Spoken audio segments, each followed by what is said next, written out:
Good evening guys, good evening. Kumusta? Nakita nyo na yung mga winners. Recap tayo, mabilis na recap kasi nag-charge ako. Yan, lakas daw ni Tagig. Hello guys, what's up?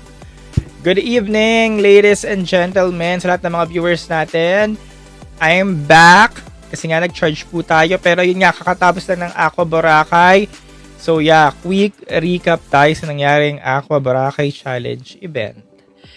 Ayan, sige. Top 8 yung unang in-announce na Aqua Angels, di ba? Dij, hello. Top 8 yung unang Aqua Angels na in-announce hanggang sa naging top 9 siya kasi si Alison Headland, siya yung pumasok sa votings Kineso, yung fan favorite ba? Pero kahit naman walang fan favorite, papasok naman yan si Ali kasi mukhang bet talaga siya ng Aqua. By the way guys, yung Aqua, itong Aqua winners, sponsor sponsor event. So Aqua yung pumili dyan. May mga judges sila, di ba? Pinakilala naman, mga galing Aqua din. Pero lahat naman yun yung judges. Sponsor activity siya. Pero dun sa sponsor activities na yon, alam niyo na kung sino yung mga mga maglalaban-laban, no? Sila talaga yon, no? Kasi yung mga napili kanina, sila talaga yung mga pinag-uusapan. May dalawang delegates na wala sa radar, like Tacloban and Manila. Pero si Tacloban at Manila nandiyan naman din talaga. Kahit sila yung dalawang delegates na wala sa radar na pumasok dun sa Aqua Angels. Kasi kanina nagla-live nga tayo, sinabi ko kay Tacloban, di ba? Yan, nasa listahan ko sa Tacloban na andito. Sabi ko, okay naman yung galaw ni Tacloban, ganyan. Okay siya, ganon. Pero naging comment ko lang kay Tacloban kanina yung buhok. Sabi ko lalo lang nagmukhang maliit. Pero okay yung galawan niya. Kaya hindi na ako nagtaka kung bakit pumasok siya.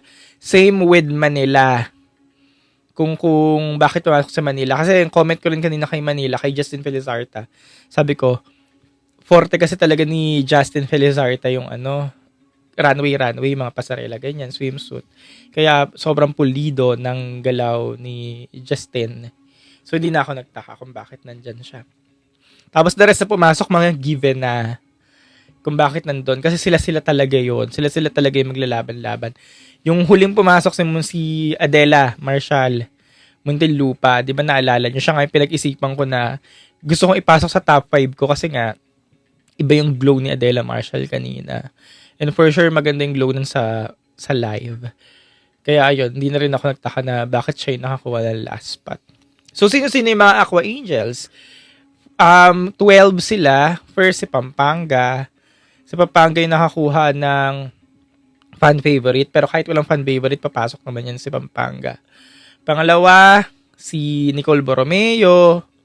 Pangatlo, si Roxy Baines. Then si Tacloban, si Manila, si April Smith, si Sultan Kudarat, si Tagig, si Bella Ismael, si Eliu, sino pa ba? Eliu, si Muntinlupa,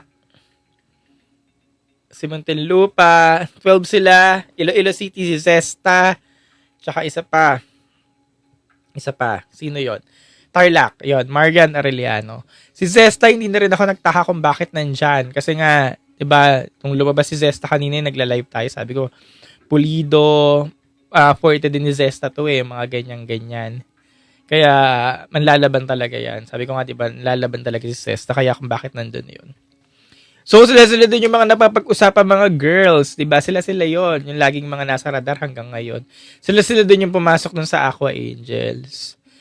Kaya, gaano ka-importante yung Aqua Angels na ganyan-ganyan. So, dahil nga nare-recognize ka, ibig sabihin, ikaw na yung aabangan hanggang dulo. Alam mo yun, may recognition ka na Kumbaga, pumuntos ka na kasi. Nakapuntos ka na. So, aabangan ka na talaga. Kaya, ganun siya kahalaga.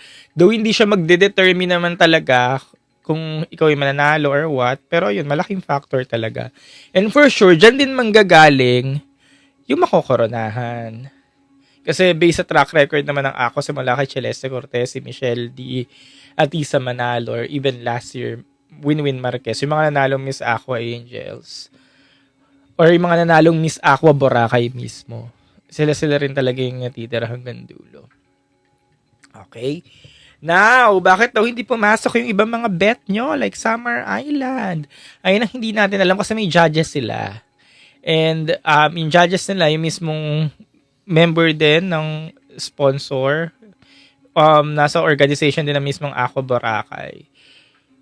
So baka hindi lang talaga pumasok sa standards nila.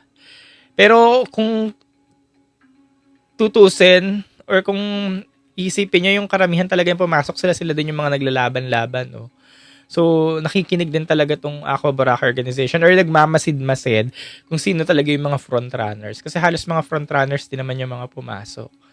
Yung dalawang wala lang sa radar, ayun nga, Manila and Tacloban yung pumasok. Pero kahit sabihin mo wala sila sa radar, performer yung dalawa. Si Tacloban tsaka si Manila. Again, sabi ko nga kanina sa live, diba? Habang lumalabas yung dalawa, nagbibigay tayo ng comment. Kahit ako, diba, na linisan din naman sa mga galaw nila. Tapos, kanina, diba, hindi nabanggit si LU. Kasi natapos yung banggitan kay, sino huling tinawag? Si April Smith? Oo, hindi si April Smith. Sino huling tinawag? Si Zesta, si Iloilo yun. Natapos yung banggitan, so akala ng ilan. Or akala natin, wala ng La Union. Nagtaka tayo, walang LU. Bakit walang LU? Ganyan. Tapos akala natin, baka mag-aarete.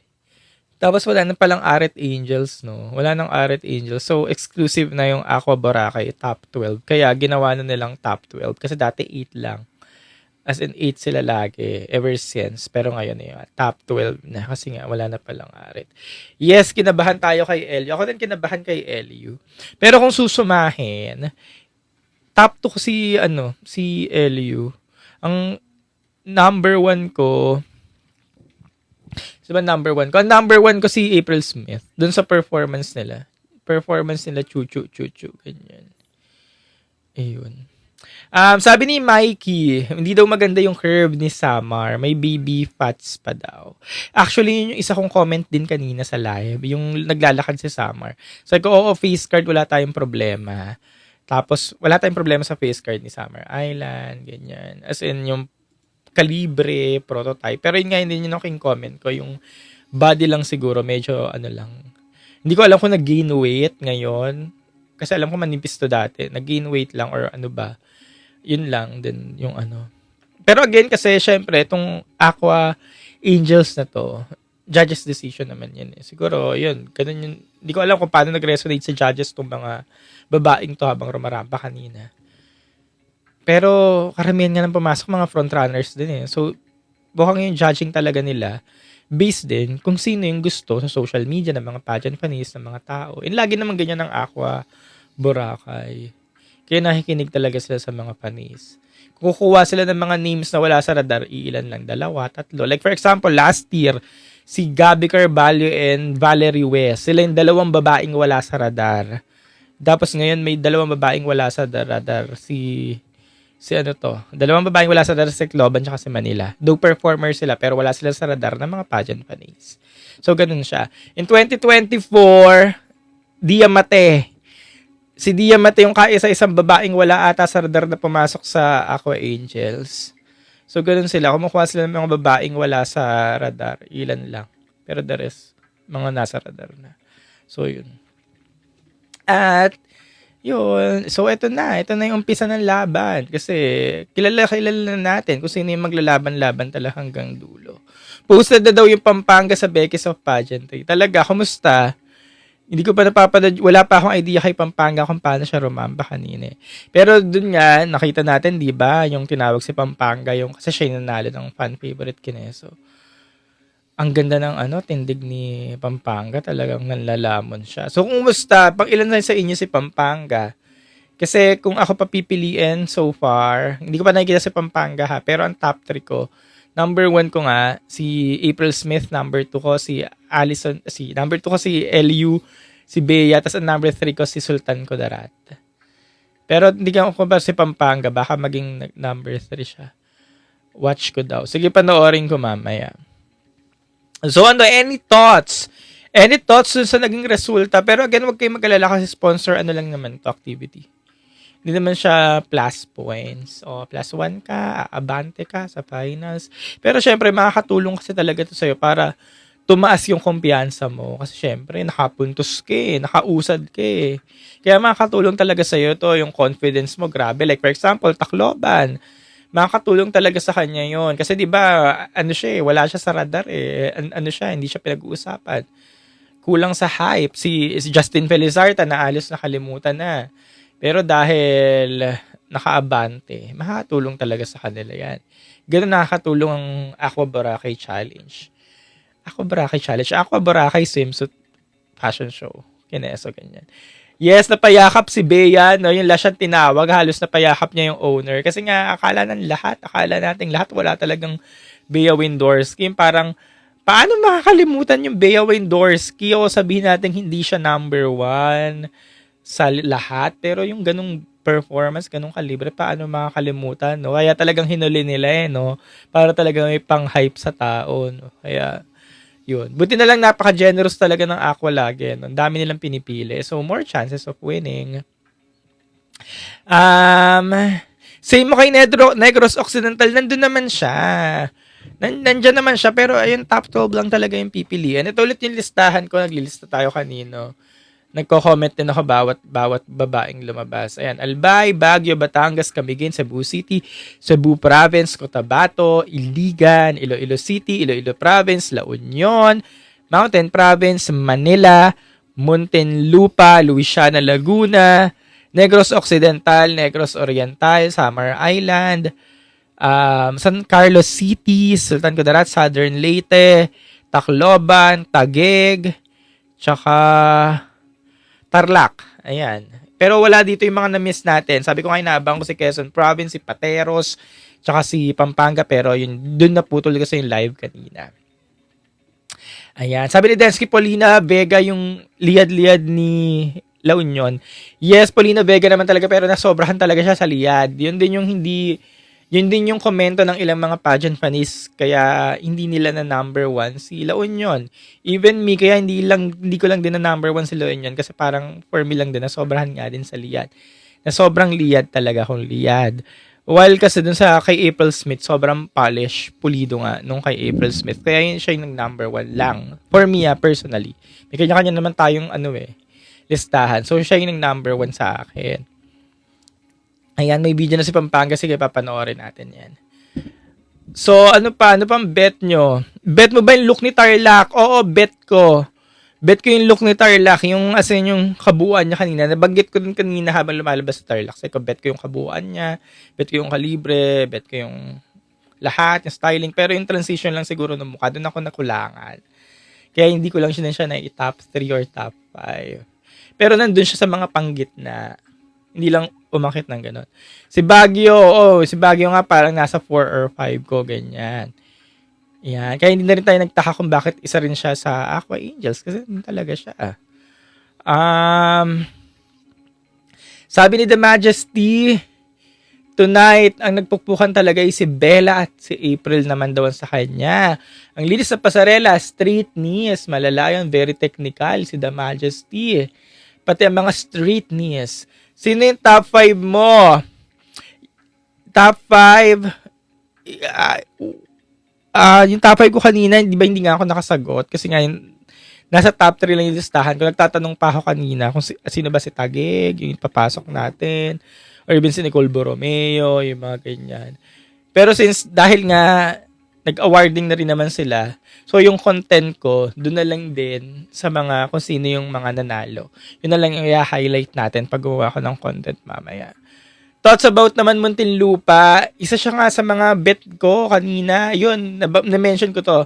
Si Muntinlupa, sabi ko, gusto kong ipasok siya sa top 5 ko kasi iba yung rehistro sa akin. Sabi ko nga kanina, ang light ng aura ni Muntinlupa, parang gaan lang ba? Tapos ang sweet, ang charming. Ganda ng, ng mukha, ng rehistro niya sa akin. Ng mukha niya sa akin talaga. Tapos ang gaan-gaan lang ng galaw. Banayad, gano'n. Kaya sabi ko, parang gusto ko siyang itop 5, si Muntinlupa. Tapos yun nga, siya yung kahuli-hulihan pumasok. Diba? Sila rin talaga yung mga naglalaban-laban. Yung mga, yung mga matutudog ang names. Yung mga nasa radar. Ayan, sa Iloilo City. Ang dami nagko-comment kay Iloilo City. Hindi na rin siya unexpected actually kasi nga 'di ba expected na natin 'yun. Na nandiyan 'yan si Zesta nandiyan talaga 'yan. Kaya yun pumasok din siya. Hindi mo naman sasabihin hindi malakas yan sa Aqua. Hindi kasi hindi nga sila magkakakilala dun. Um, how about Summer Island? Nabanggit na natin kung bakit.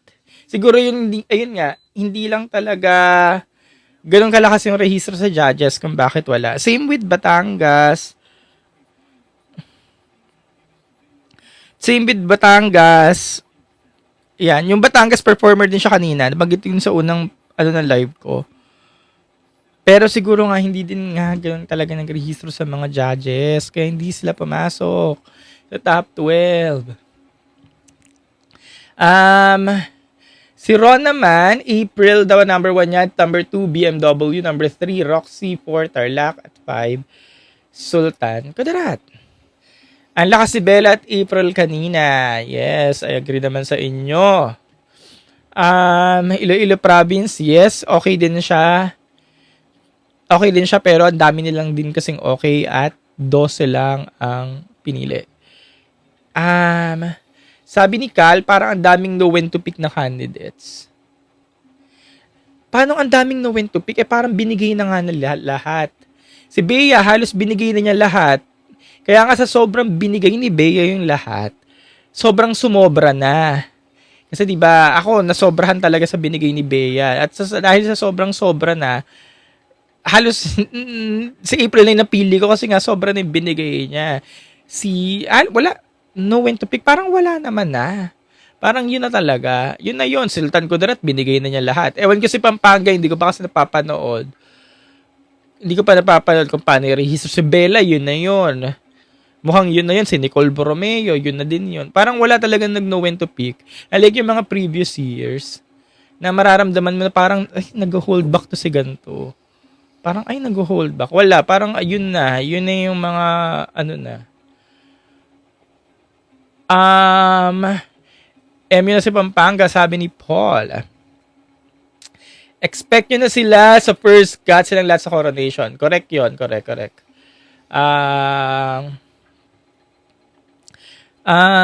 Kalma lang si Pampanga sa pasarela niya, pero malakas yung dating niya. Kalma lang. Sige, panoorin natin mamaya. Pero kung kalma lang, malamang yun din kasi yung natutunan sa training, kaya yun na yung in-apply. At bakit yun ang in-apply? Kasi yun yung inahanap ng pageant. Hindi pwedeng maging magalaw-gaw kasi nga, alam nyo naman, ang pageant, kilala notorious sa pagiging queenly dapat ang galawan. Especially si Mama J. Tutok talaga yan si Mama J. Pag ganyang Aqua Boracay, gusto ni Mama J lagi malinis ang galawan. Magagalit si Megan Yang yan sa mga nag-when to pick, sabi ni Bray. Diba, yun nga yung pinaka-ayaw niya. Ang mga pasanggalawan kay Mama J dyan, yung mga galawang April Smith eh. Ganun ang mga gusto niyang galawan eh. Thoughts kay Kalibo Aklan. Actually, yun nga, hindi ko siya nasama sa listahan ko sa Imelda. Binigit ko kanina na may hinahanap lang akong hindi ko makita. Thoughts about Ellie, nasagot na natin. Fernie? Kung bakit hindi ko rin siya nag-number 1. Ayan. Si Pampanga, ora naglakad niya lang. Halos same sila ni Antonia Perslid. Okay. Sabi ni Carlos, si Pampanga, ora ng lakad niya, halos same sila ni Antonia Perslid. Sige, panoorin ko mamaya. Gagawa ko ng content after nito pero i-discuss ko na lang yung mga nag-Aqua Angels. Kasi, yun na, may nanalo na eh. May nanalo na, so, wala na rin itong mga hot picks natin or personal favorites. Do personal favorites natin to kasi yun nga personal natin. Pero yun nga, may nanalo na. Pero, maganda naman doon yung mga napili din na Aqua Angels. Sila din naman yung mga binanggit natin kanina sa live na okay ito. Ito yung mga naandun. Kumbaga hindi rin tayo nagkamali. Pare-parehas lang tayo. Kung ano man yung mga binabanggit natin kanina sa live. Yung mga ni-score natin dyan. Sila din yung mga napili kaninang Aqua Angels. So, ibig sabihin, pare-parehas lang din tayo ng gusto. So, okay pa yung mga radar natin. No? Di pa tayo malayo sa katotohanan. Who's your top 1? Pero yung top 1 ko, April Smith. Sa sa Aqua Boracay lang naman. Gusto ko kasi yung polish ng orahan ni April, pati mukha, yung tingin, as in yung tingin niya, lahat pulido. Sanay na sanay, ikaw ba naman 2016 pa lang lumalaban na? Tsaka malinis. Tsaka panigurado maganda rehistro nito sa live si April. Kasi ilang beses na rin natin nakita yan sa live, maganda rehistro ng panigurado. Sino top 5 mo? Yun na nga po. Kumakapit si Bella Ismael. Palitan niya lang makeup niya, sabi ni Bri. Ay, hindi mo bet yung makeup niya. Pasok pa sa top 1 sa'yo, Kuya Carl si Nicole. Hindi nga siya yung top 1 ko ngayon, yung isang Cebu. Gawa ka din ng content para sa El Tucuyo ng Aqua Angels. El Tucuyo ng Aqua Angels, sino ba yung na-expect niya na papasok? Si Bihano, si Ashley. Na parang dapat nandiyan ka din, Ashley, pero bakit wala? Pero bakit wala ka? Pero parang wala naman na. Kasi si Ashley, oo, parang ina-expect mo na sana makapasok siya. Pero yung candidacy niya, hindi rin naman kasi ganun talaga katunog. Pero kung aanuhin na ungusan siya ni Justin Felizarta, no? Si Justin napansin, si Manila.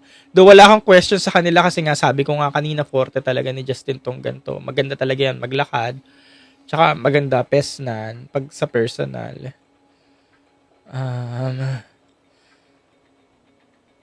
Deserve ni Negros Oriental. Ay, hindi. Deserve daw ni Negros kesa dun sa ibang nakapasok. Hindi, okay na ako dun sa mga nakapasok. Mga nag-perform din talaga yung mga nakapasok. At sinabi ko rin yung kanina sa comment ko habang lumalabas yung mga babae, isa-isa. Mountain Province, nandito rin yan sa notebook ko. Sabi ni Ilala, tangkad lang daw si Meron si Pampanga. Hindi po tangkad lang, appeal, charm. Again, lagi ko sinasabi, maraming matangkad na wala talagang appeal, walang dating, walang charm. Pag maliit, yung mga maliliit naman, bihira yung may charm sa maliliit lang. I mean, may maliliit, pero bihila yung mga charm na maliliit. Yan, sina Roxy Baines, ganyan, Stacey Gabriel, or even Bella Ismael. Bihira yung combination na gano'n. Kaya pag may maliliit, hindi mo talaga sila mapapansin kasi maliit na nga, wala pang dating. May matatangkad na hindi mo mapansin kasi nga walang charm, walang dating. Pero si Ali Hetland, hindi mo masasabing tangkad lang ang meron kasi si Ali lahat meron. Kahit sabihin mong maglakad lang yan dyan, mapapansin mo yan. Kahit di yan commending-kending kasi nga, iba yung kalibre niya. Yan, toss mo kay Tarlac, same with Marian Arellano, yun, na kahit mga effortless. Kaya kami tinatawag tayong effortless, kasi sila yun. Sila yun talaga well-deserved, correct. Sino winner mo? Banggit na natin kanina. Negros Occidental na banggit ko na din. Personal top 3 ko tonight. Cebu, si April Smith, si La Union, tsaka Sultan Kudarat. Sabi ni Yudy, disappointed daw siya kay Bella. Huwag ka na ba disappoint? Napili naman na siya Aqua Angels. Improvements daw for LU. Improvement for LU, alam kong binigay niya lahat. Yun na talaga yung binigay niya lahat. Pero sumobra yung binigay niya talaga. Ano lang, kalma. Kalma lang. Girl, kalma lang. Yung, as in, kalma. Kasi nga sumobra talaga. Binigay niya lahat, walang holdback eh. Pero dahil nga binigay niya lahat, walang holdback. Kalma, girl. Oo, alam namin. Ayun yung natin. Kalma muna. Kasi nga talagang walang holdback si El. Yung binigay talaga lahat. Para siyang si Atisa nung finals na. Si Atisa 2024 MUPH. Yung lumiyad na, yung binigay talaga lahat. Ganun si Bea kanina eh. Kaya ayun, kalmahan niya muna. Kasi nandiyan naman talaga yan si Bea. Hindi naman pababayaan yan. Kaya kalmahan niya. Yung mga expression lang talaga ni Tarla, correct. Yun lang yung medyo off. kay Tarla kanina, yung transition ng mata, yung magpi-fierce, ngingiti, titingin doon. May konting off lang, pero madali naman na ma-polish yun kasi nandun naman na lahat yung overall. Sabi ni Ko, yung ribs ni LU. Ayun nga, sa sobrang gigil talaga. Ayun nga, gigil binigay lahat. Pati yung ribs lumalaban. Pero kaya yun ni Bea.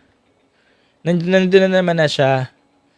Sabi ni Pet Simulator Gaming, parang Barbie daw si Iloilo. Iloilo City. Sana inalis niya yung makeup artist ni Bea. Sana ialis na yung makeup. Yung makeup artist ni Bella, si Donald ata, Shrek. Bakit aalisin? Magaling yung si Donald, makeup artist siya nila, Kat. Not sure ako kung ayun pa din, Tagi ganda ng pasarela. Batangas po, yes, sasagot na natin kanina. April Smith, grabe. How about Negros Occidental? Sagot na natin kanina. Ulit-ulit na ako yung Occidental. Albay. Nasa listahan ko siya. Okay siya. Good opener. Kalmahan. Hindi naman know when to peak. Nagsabi. Nasa na to? Sabi ni Don Kalmahan, hindi naman know when to peak. Yung kalmang-kalma lang. Kasi April Smith, nakita mo yung performance ni April Smith, hindi yun when know to peak. Yun talaga yung performance na April Smith, pero polish, pulido. So, paanong kalma? Yung tama lang, okay lang. Kasi alam naman natin, binigay na niya lahat. Ang ganda ng bawat hakbang ni Tarlac. Yes, maganda naman talaga. Ano lang, facial expression. Posing and hand pose positioning na lang i-improve ni LU. Pasok ba sa Iloilo City sa top 5 or top 10? Top 10. Sige, Chris Lex, thank you sa pag-mention. Panoorin ko after nito. Tapusin lang natin to. Salamat. Tapos na ba si Cotabato? Tapos na. Scambag, galing daw ni April. Tapos na ang Cotabato. Ganda performance sa Cebu City. Yun. Sige. Ganda daw ng performance sa Cebu City kaso kulang sa face card. Actually, totoo naman. Kasi 'di ba, compare mo nga dun sa isang Cebu, kahit sabihin mong playful na yung performance ng isang Cebu, pero kasi nauuna yung mukha pagdating ng judging. Laging mukha ang nauuna. Kaya mataas ang puntos, nakakapuntos pag mukha ang nauuna. Kaya yaya. May pa-chess, o nga eh. Tacloban, what can you say? Wala po akong question. Kasi pag yung lumabas naman din sa Tacloban, nailista ko kaagad siya. Kaya sabi ko nga, maganda din yung galawan. Kaya parang lumabas siya. Oo, siya yung parang dark horse ng Aqua. Kasi di ba usually nga, ang Aqua, mahilig sila magbigay ng mga 2 spot, 3 spot sa mga wala sa radar na girls. Kaya sila yon. Yan, Manila and Tacloban. At wala naman akong question doon. Kasi nga, nag-perform yung dalawa. Thoughts kay Batangas, yan, sagot na natin. Grabe daw ang intro ni Pampanga. Thoughts sa performance ni LU. Ayan, si LU nga yung topic natin kanina pa. Ayan, hindi nasali si Ash. O nga no, ano nga kaya yun nag-hold ba kay Ashley? Bakit? Kasi manonotice mo si Ashley eh. Kasi laki ni Ashley, di ba? Ang laki niya. Man-notice mo talaga siya eh. Pero na-elbow siya ni Jacqueline ni Tacloban, no. So ano nga kaya nag-hold ba kay sa mga judges para hindi nila piliin si Ashley, no? Oo nga, no. Kasi ako napansin ko nga si Ashley. At one point nag-top 3 siya sa akin. Attitude daw eh. Huwag kayong ilang beses ko na nakausap yan si Ashley eh. Bakit ka ganyan ang issue nyo kay Ashley lagi? Yung soft-soft niya, yung parang mahinhin, yung ganun lang siya. Ayun, siguro kailangan niya lang talaga ng perfect time. Baka hindi lang talaga muna ngayon, pero papansin din yan.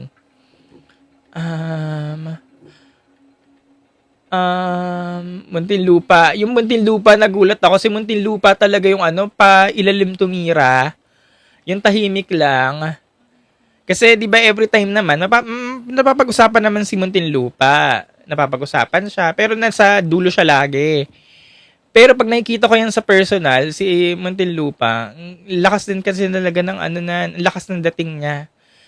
Yung mapapansin mo siya sa isang kwarto ngayon ganun, sa room, mapapansin mo siya lagi na ang ganda niya, yung mapapaganon ka. Si ano yan, Muntinlupa, si Adela. Tapos kanina lumabas pa siya. Yun nga, sabi ko nga, di ba kanina, i-chop-chop ko nga yung mga comment ko kanina sa post ko. Di ba sabi ko, ang ganda din niya, ganun. May specials pa talaga lagi si Muntinlupa. Hindi siya yung ganung napapag-usapang maingay, pero talagang ganun kalaki yung sa kanya, no. I mean, yung basta pag pailalim siya tumira, yung parang tahimik lang, pero laging nandyan. Yung lagi siyang nandyan, pero tahimik lang siya. Pero pagdating ng pilian, lagi siyang nandyan. Nakakatawa. Kasi nga, may kakaiba kasi siyang charm, si Adela. Yung nga, pag nakita mo siya sa person, may kakaibang charm.